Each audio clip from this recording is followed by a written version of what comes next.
Heading back to Colonial, I believe, is that still your home course? Yeah, it is. No, it's always exciting. It's a tournament I look forward to every year. I play the most golf there for sure. So I'm looking forward to relax for a few days and get started over there next week.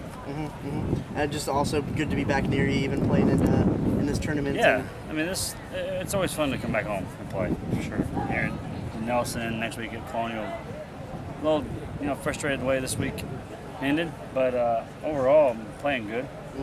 And it's exciting going into next week for sure. Yeah, this isn't Colonial and Nelson weather out here though. This week, this is it's feeling pretty good. Is knock on wood that it might be like this next week? Yeah, no kidding. We're not at 95-degree hot weather, so it should be. I think the weather's good next week. It's getting the mid-80s, so sure there'll be a little breeze. But no, I'm excited for next week and ready for a day or two to relax. Yeah. When are you gonna hit the course first over there? Wednesday Pro-Am. Yeah, played it enough so I can kind of. I don't really have to worry about practice around. Gotcha. Hey, thanks, man. Thanks, you got it, bud. Thanks. Mr. Palmer, I know that in different years you have either the Colonial happen first and the Byron followed thereafter, or vice versa. Is there an advantage to prepare for one or the other, depending on which tournament comes first?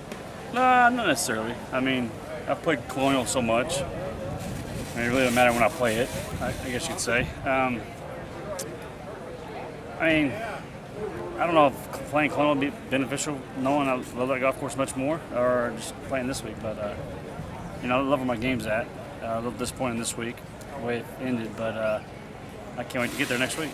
Were you surprised by how the wind was not as much of a factor the first 3 days of the event as we're used to seeing during the course of a given round? It was there enough, I think. And today, it's just so tricky. I mean, I've never experienced this wind here. Up and down, blowing and stopping, and blowing and stopping, and swirling the way it did. So I think this is the trickiest winds I think we've played. That's a different direction, plus the way it swirled. Made it difficult at times to pull the right club, and when we hit the right club, the wind would die and we'd go too far. So. Final question for you, Mr. Palmer. We thank you for your time. Earlier this week, Scotty Scheffler, like Jordan Spieth 4 years ago, made some noise this week during the course of the tour.